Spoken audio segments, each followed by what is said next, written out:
Wir sprechen heute über die Europäische Union, die EU.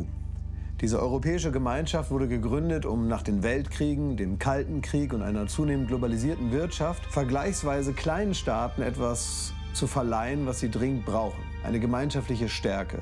Und wenn diese einmal etabliert ist, so die Idee, ist es einfacher und möglich, Wohlstand zu sichern auf unserem Kontinent. Und nicht nur Wohlstand, sondern auch den Frieden. Die Idee von Europa wird gerade viel in Frage gestellt. Einige wünschen sich autarke Staaten zurück, eine eigene Währung, geschlossene Grenzen oder eine Abschottung von der globalisierten Weltwirtschaft. Die Frage, die wir uns eigentlich stellen müssen, ist aber, was ist denn, wenn die EU, so wie wir sie kennen, zerfallen würde? Genau diese Frage haben wir gestellt, und zwar Menschen, die sich damit auskennen und sich viel mit diesem Thema beschäftigen. WirtschaftsexpertInnen, WissenschaftlerInnen, ZukunftsforscherInnen. Und wir haben die Aussagen dann genommen und das Ganze bebildern lassen von einer KI. Sie hat sehr realistisch bebildert, aber teilweise auch sehr drastisch. Nicht alles, was wir jetzt in Bildern visualisiert sehen, muss so eintreten. Aber die wichtige und alarmierende Information ist, es könnte so eintreten, wenn wir uns nicht darum kümmern. Guten Morgen, meine Damen und Herren. Völlig überraschend haben sich in sämtlichen europäischen Nationen die EU-Gegner durchgesetzt. Alle 27 Mitgliedsländer haben sich für die sofortige Auflösung des Staatenbundes entschieden.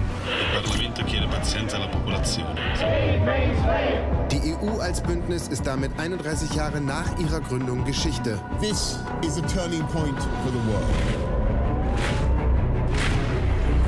Damit sind alle EU-weit gültigen Gesetze, Normen und Förderungen außer Kraft gesetzt.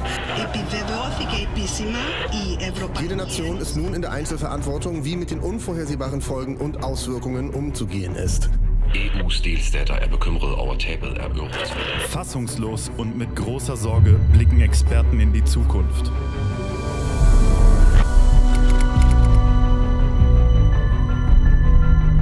Man verbindet die EU ja oft mit vielen Regeln, aber eigentlich macht sie das Leben in Europa sehr viel einfacher. Denn statt 27 Einzelregelungen haben wir oft eine einzige Regelung. Und das haben wir auch beim Brexit gesehen, dass für viele Unternehmen und Familien sehr vieles viel komplexer, viel schwieriger geworden ist. Aber auch Deutschland wird mittelfristig große Probleme haben, einfach weil wir unsere Industrie, unsere Produktion nicht mehr aufrechterhalten können und das zu einer massiven Verarmung der Gesellschaft führt.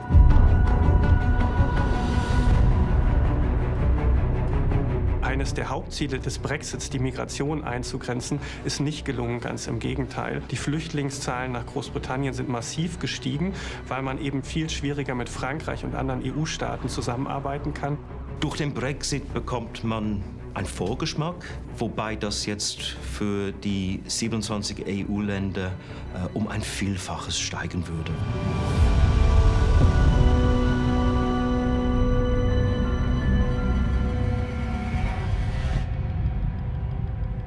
An Tag 1 werden erst einmal die Grenzen dicht sein. Es wird eine große Unsicherheit herrschen. 25 Millionen Menschen in Europa leben in Grenzregionen. Die werden nicht wissen, kann ich jetzt meine Familie auf der anderen Seite der Grenze besuchen? Kann ich zur Arbeit pendeln? Wie sieht es aus mit dem Kindergarten und der Schule? Da wird es lange Staus geben, da wird es Fahrzeugkontrollen geben. Wenn sich die EU von heute auf morgen auflösen würde, würde es sehr schnell, innerhalb von Minuten, würde es zu Chaos auf den Finanzmärkten kommen. Spekulanten würden sofort ihr Geld aus instabileren Ländern wie Zypern, Griechenland und Portugal abziehen. All das, woran wir uns gewöhnt haben, diese Freizügigkeit, dass ich als Europäerin überall in Europa leben kann, arbeiten kann, ohne große bürokratische Probleme. All das würde sich massiv ändern. Zum Beispiel der spanische Kellner in Berlin, die französische Erasmus-Studentin in Portugal. Alle würden sich fragen, ob sie einfach so in dem Land bleiben können. Europa lebt von seinen offenen Grenzen und die ganze Wirtschaftsstruktur ist darauf ausgerichtet, dass man offenen Handelsverkehr, aber auch Personenverkehr jederzeit haben kann. Sicherheit wird massiv aufgerüstet an den Grenzen. Die europäische Außengrenze wird zur Binnengrenze. Jedes Land versucht, seine eigenen Grenzen zu schützen. Und das ist A, sehr teuer und B, führt es dazu, dass immer weniger Austausch stattfindet zwischen Menschen und Waren. Es gibt Lieferengpässe bis hin zu Lieferausfällen. Wahrscheinlich wird dann auch erstmal es schwierig sein, zumindest frische Lebensmittel in die Supermärkte zu transportieren. Wir in Deutschland importieren viele Obst und Gemüse, zum Beispiel aus Spanien, aus Italien. In dem Moment, wo es keine gemeinsamen Regeln mehr gibt, muss alles an der Grenze inspiziert werden. Es müssen zusätzliche Formulare ausgefüllt werden. Es müssen im Zweifel auch Tests gemacht werden, ob die Produkte sicher sind. Und es müssen Zölle bezahlt werden. Europa ist ja jetzt wirtschaftlich sehr eng miteinander verflochten. Lieferketten sind grenzüberschreitend organisiert. Das bisherige Modell, dass man eben in ganz Europa produzieren kann und es an einem Ort nur noch zusammenbaut, all das wäre viel, viel komplizierter. Für größere Industrien wie die Automobilindustrie wäre das ein weiterer Schlag, die Just-in-Time-Produktion, das heißt die sehr schnelle Lieferung von Komponenten aus europäischen Nachbarländern, das würde zusammenbrechen.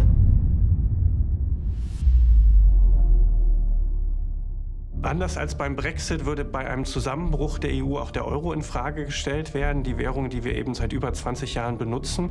Und auf einen Schlag müssten 20 europäische Staaten neue Währungen einführen.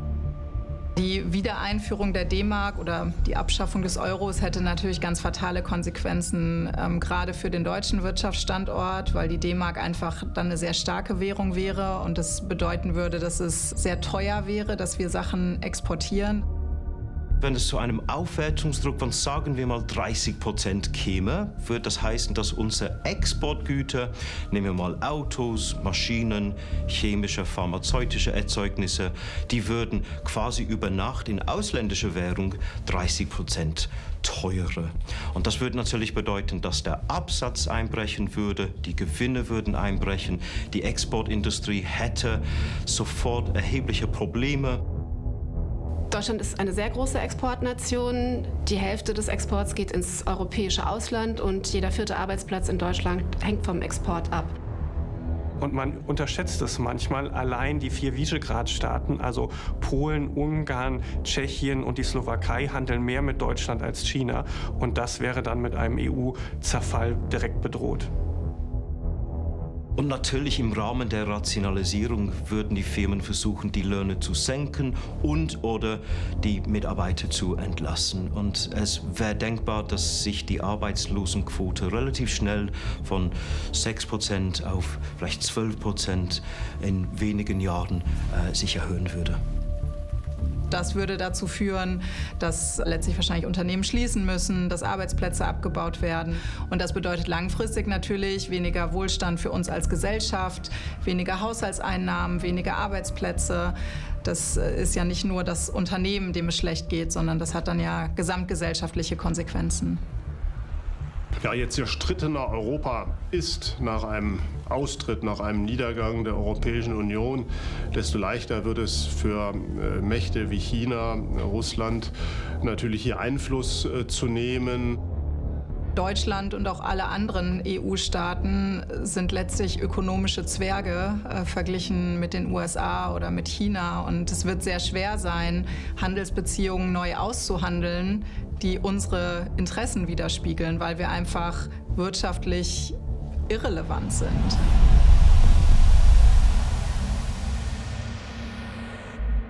Ja, so etwa 1 bis 2 Jahre nach dem Ende der EU wären letztlich dann die letzten Gelder aufgebraucht, die in den EU-Haushalt fließen. Es würde bedeuten, dass die Agrarhilfen, also die Unterstützung für Landwirtinnen und Landwirte eingestellt werden, was wahrscheinlich auch zu massiven Bauernprotesten führen wird. Forschungsförderung wird es nicht mehr geben.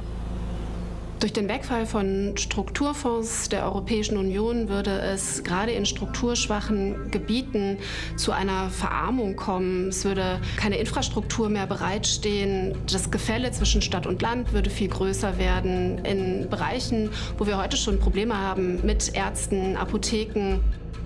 Im Gesundheitssystem sind wir ja jetzt schon abhängig von Zuwanderung. Viele Arbeitskräfte, Fachkräfte im Pflegebereich, im Gesundheitsbereich, in den Krankenhäusern haben einen Migrationshintergrund. Die fallen dann weg. Es wird keine Zuwanderung, Einwanderung mehr geben. Gerade ältere Menschen, pflegebedürftige Menschen werden nicht mehr versorgt werden. Sprich, die Mortalität, die Sterblichkeit wird zunehmen unter den Älteren. Und das sind dann Bilder, die schwer zu ertragen sind, auch in den Medien.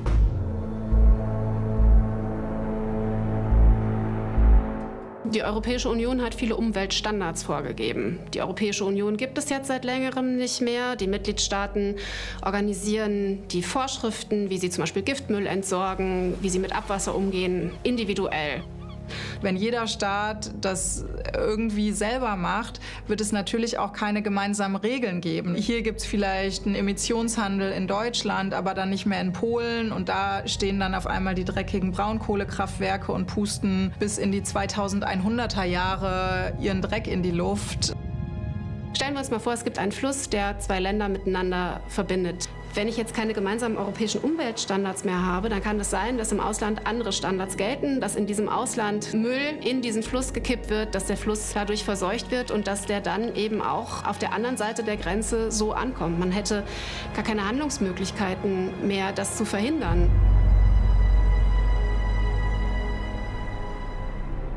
Durch die wirtschaftliche Unsicherheit verschlechtert sich die Lebenssituation immer. Das zeigt die Geschichte der Wirtschaftskrisen.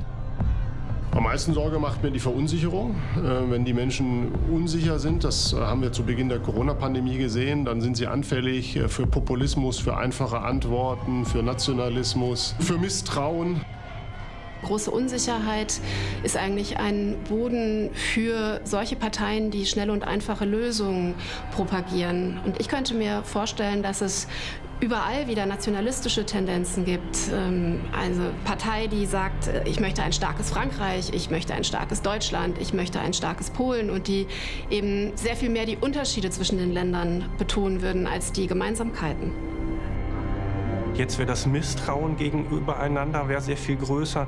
Man müsste damit rechnen, dass die Streitigkeiten, die bisher in Gremien der EU ausgetragen werden, dann auf einmal offen zwischen den Staaten ausbrechen. Ich glaube, für uns ist das heute nicht vorstellbar, aber wenn man sich die europäische Geschichte anguckt, dann sind die letzten 80 Jahre eigentlich eine Ausnahme. Wir haben jetzt so lange in Frieden gelebt, aber das ist auch nicht unveränderbar. Und ich glaube, so ein Hass auf das andere, wenn man sich nicht mehr begegnen kann und wenn man nicht mehr im Austausch steht, ist nicht undenkbar. Wenn nationalistische Parteien mit vielleicht dem Anspruch, das ein oder andere Land wieder groß zu machen und zur alter Größe zurückzuführen, wenn diese Parteien sich durchsetzen würden, dass es dann auch wieder das geben könnte, was wir uns heute eben gar nicht mehr vorstellen könnten, nämlich Krieg, militärische Auseinandersetzung zwischen europäischen Staaten. Es wäre eine massive Gefahr insgesamt der Aufrüstung, der Unsicherheit, auch des Wohlstandsverlustes, führt sehr wahrscheinlich zu einer Abwanderung, zu einer Massenexodus von vor allem gut ausgebildeten Fachkräften. Wir hatten das ja vor 150 Jahren schon einmal, als viele Europäer ausgewandert sind nach Amerika in die sogenannte Neue Welt. Und all das könnte jetzt sich wiederholen, ja, dass Europa zu einem Auswanderungskontinent wird, der dann noch schneller verarmt und noch schneller unsicher regiert wird. Am Ende des Tages ist die Frage, wie lebenswert Europa in der Zukunft dann noch sein wird. Wenn wir in einem Europa leben mit Stacheldrahtzäunen, wo man keinen Austausch mehr auch mit den Nachbarn hat, wo es im Zweifel vielleicht auch Spannungen gibt direkt mit den Nachbarn, ob wir dann wieder in einem Szenario sind wie vor 100, 120 Jahren, dass die Menschen eher überlegen, Europa zu verlassen.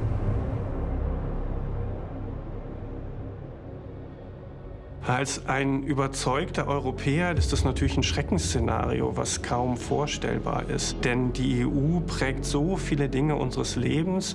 Nicht alles macht sie richtig, aber in vielen Dingen bringt sie eben mehr Vielfalt, mehr Kooperation, mehr Zusammenarbeit. Meine Großmutter war Polin, meine Mutter wurde noch in Polen geboren und ist dann nach Deutschland gekommen. Mein Vater hat italienische Wurzeln. Für mich ist Europa mehr als ein abstraktes, bürokratisches Projekt in Brüssel. Für mich ist Europa das Zusammenleben meiner Familie, das sich besuchen können, das miteinander feiern können, ohne Barrieren und ohne Grenzen. Ich bin gebürtiger Engländer, in Manchester aufgewachsen, bin jetzt in Deutschland, bin Doppelbürger. Ich fühle mich als Europäer.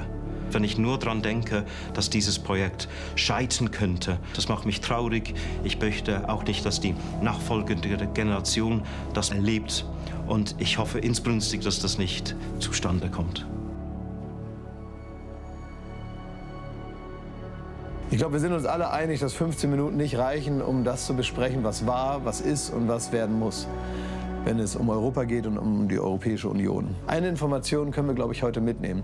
Wir brauchen Menschen in diesem Parlament, die an Europa glauben, die die Demokratie lieben und die mit Engagement und Leidenschaft dafür sorgen, dass Schritt für Schritt für Schritt dieses riesengroße Mosaikbild zusammengesetzt wird. Und wir brauchen keine Menschen, die eigentlich nur in das Europäische Parlament gewählt werden wollen, um es von innen heraus zu zerstören und unsere gemeinsame Vision kaputt zu machen. Das muss so nicht eintreten. Und es liegt an uns, dafür zu sorgen, dass es so nicht eintritt. Am 9. Juni ist Europawahl und wir sollten alle dahin gehen.